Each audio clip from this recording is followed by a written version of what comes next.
All right, welcome to episode 1 of the Than Dawgs podcast. This is our attempt to put out some quality content to people in the food industry or anybody interested. Small business owners, doesn't matter where you're coming from, we're going to talk about a range of things here. So I'm one of your hosts, Joey Casa, along here with my business partner, Mike.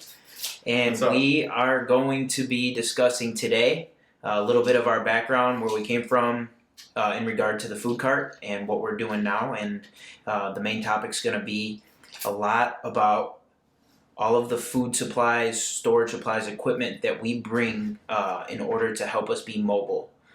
So we started in 2019 as a concession for the Chicago Park District. We're still based out of Chicago. We do a lot of private events.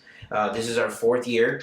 We set up 1 block north of Guaranteed Rate Field on a corner of 34th and Shields. So there we get a lot of our traffic from surrounding neighborhoods, specifically Bridgeport, Canaryville area on the south side of Chicago, along with a lot of the White Sox traffic between the parking lots and people walking to the game from the local bars. Do you have anything to add to that, Mike? Not to that specifically, but I would like to ask why did we start this, or what made you inclined for us to start this? Like what got you interested, and why did we do it? Sure. I mean, I think literally why we literally started it, and like 2 years prior, looking at the process and everything, and then we did it again. We actually went through with it 2 years later. But what has your interest in it? Yeah, that's fair. So go to your point, I would say probably 2017, 2018, we were looking into it, right, but never actually pulled the trigger. It was just kind of a thought. And then in 2018, we actually took it more seriously, went through and applied, went through the application process, did the interviews, started doing more research on, the equipment we would need to buy to make this successful. And I think the reason why I wanted to do it was it seemed to me like an easy barrier to entry to get my feet wet in the business world and like operating an actual small business. And I think that's the same for you. But I think from your perspective, you just enjoy cooking food for people, and you enjoy being very innovative in regard to coming up with new food ideas. Yeah, that's true. But I think the basis of it was... Do you remember when we went to that first informational meeting? Yeah, but down south by the lake? Yeah. At South Shore, right? Yeah. Do you remember your impressions of that? Like just sitting there getting all information, did it feel overwhelming to you? Or I mean, I know you and I handle big tasks really well outside, and everything else in life, whether it's work or athletics or whatever. But I mean, sitting at an informational meeting to be a concession at Chicago Park District, what do you think your first impressions of like that? What we were doing there? I didn't.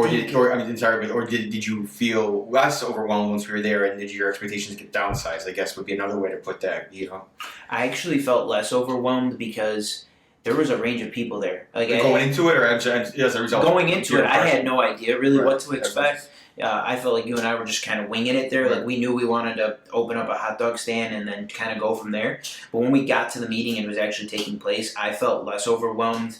Just from the perspective of the range of people and the variety of different locations, right? We weren't going to be some brick and mortar on the lakefront, but we also weren't going to be one of the guys selling balloons. Just who even knows, like the operation difference, Mm-hmm. But we were not on the lakefront. We were at a spot that got proposed. It wasn't even on the list of potential locations. And I just felt like it was in our hands to run with it and make it as successful or unsuccessful as we want it. Not that that's a good or bad thing, because there should probably be higher expectations, I guess. And I think there are now, but at that point in time, the barrier to entry was low, and that's to our almost like luck too. Yeah, and the reason I ask is because I think with a lot of things in life, it just correlate, and if we're trying to share experiences and maybe even just too over the top with the wording, but inspire others. But I think it felt really official at first, right? You're pulling down this big application for Chicago Park District. It's the Chicago Park District, right? It's official. A little intimidating. As I'm saying, an informational meeting that was supposed to help us, right? A lot of ambiguous things on the application. You weren't sure how to fill it out. Financial references, your plans, minority-owned business stuff, and then you're like, okay, well, what's your business plan, your menu? What are you going to sell? What's going to make this all easier? Well, let's go to this informational meeting, right? And then But I'm saying the reason because now 4 years in, and none of this would be the bad talk to our Park District. But I think we have a totally different perception of the Park District, of the contractors they work with, so all that. But just like that first impression, because I'm also want to like it's for us to help give the impression of people should start things or do things they just want to do, right, and don't let like things that have like city or municipal labels on them, like Chicago Park District, be intimidating, or big applications or informational meetings. Like you said, there was someone there who just sells balloons, but he still goes through the proper process. But he makes the animal balloons or whatever, and he was there to get information, turn his application, and do everything just like someone, like Reggie's on the beach probably went through the same thing, So and that's the interesting thing about what we do is, we're grouped in with the same big people that you might see along the lakefront, like Reggie's on the beach. More south, or any of those concession stands by North Avenue Beach, those huts, those brick and mortar spots where you're going up to and buying drinks or getting food, those are all part of the park concession program and belong to the Chicago Park District. They pay rent to them, and that's the same thing we do. We're just not on the lakefront, so people probably have a different perspective of it, but it's really all the same thing. So we try to treat it like the same thing. We might be mobile, we might not have a shelter, but we definitely go through the same avenues and treat it just as important. But why do you think the guy who makes animal balloons is official? Well, because I think if he we sell food and it's easier to get shut down, right? Right. But someone who just makes animal balloons, why was he there to get an official Chicago Park District permit?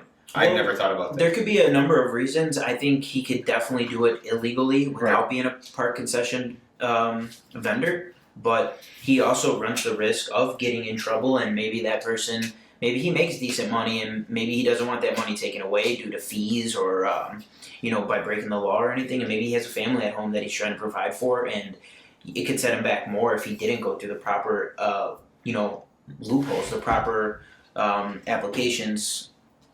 Like we talk about all the time, people say, "Oh, are you taking cash under the table?" Well, the reality is, me and Mike are not. We do it properly because, if you ever want to get a loan, you need to show that your business is making money. Mm-hmm. And if we don't do that, if we don't have books and numbers to show and report that, the extra hundreds of dollars or thousands that we took under the table don't mean shit, because we won't be able to expand our business. And sometimes to expand your business, you have to be able to take on a sum of debt through an SBA loan or a personal loan or whatever that is. But if you can't prove that you do pay it back or that you have enough cash flow, then it doesn't mean anything.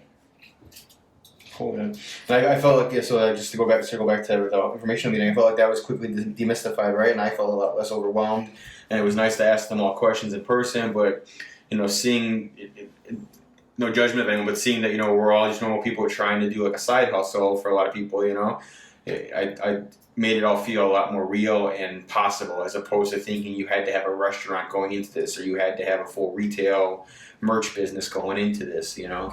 You could be someone that's just giving it a shot, and the Park District in return. That's another thing I like 4 years later, never mind any issues or problems we might have had over the years dealing with them or working with them. They do just give you a shot, right? So, yeah. I mean, we can speak about how we were expected to fail, more or less, right? So. Right.